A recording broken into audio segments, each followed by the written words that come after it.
据俄媒援引朝中社的消息称，朝鲜领导人金正恩在与俄罗斯总统普京举行会晤期间，邀请了普京回访朝鲜。普京欣然接受了这一邀请，不出意外，在不久的将来，普京将正式对朝鲜进行访问。但佩斯科夫的表态又表明，短期内普京访朝的几率不大。一方面，普京可能会在此之前先来中国一趟，与中方高层举行会晤，谋划下一阶段中俄关系的大局。另一方面，俄朝领导人刚举行会晤，双方该谈论的问题都有涉及，之后更需要的是根据双方领导人达成的共识，落实具体的合作。普京短时间内访朝意义不大。值得一提的是，我外交部不久前宣布，将在今年10月在北京举办第3届“一带一路”国际合作高峰论坛，目前已有90多个国家的代表确认与会，其中包括“一带一路”伙伴国的领导人、部长等官方代表。作为“一带一路”伙伴国之一的俄罗斯，自然也在中方邀请之列。俄总统外交政策顾问乌沙科夫早前曾表示，普京已经收到中方邀请，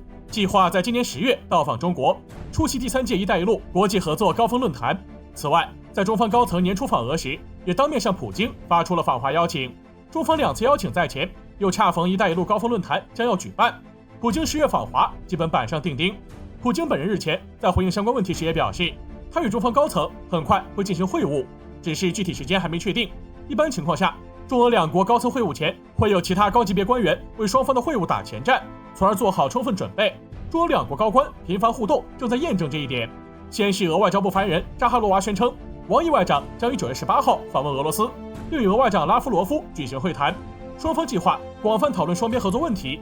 包括接下来的最高级别和高级别接触。此外，2国外长还将讨论加强在国际舞台的合作，在国际组织和论坛中联合工作，以及乌克兰危机。就在俄方官宣王毅外长即将访俄消息当天，中国外交部也发布消息称，我副外长马朝旭应约会见了俄罗斯驻华大使莫尔古洛夫。马朝旭在会面中强调，在2国高层的战略引领下，中俄关系保持健康稳定发展，中方愿同俄方一道，以2国高层重要共识为根本遵循，稳步推进各领域合作，推动2国关系始终沿着正确的方向前进。莫尔古洛夫则表示，俄方愿同中方共同落实2国高层达成的共识，密切各层级交往，深化务实合作和国际协作。上述中俄外交领域高官在交往中提到最高级别接触、中俄高层共识等关键词，实际上有为中俄高层可能发生的会晤预热的意味。正如俄总统企业家权力保护全权代表季托夫指出，俄罗斯向东转的进程已经不可逆转，而身处东方的中国，无论从综合实力还是国际站位上来说，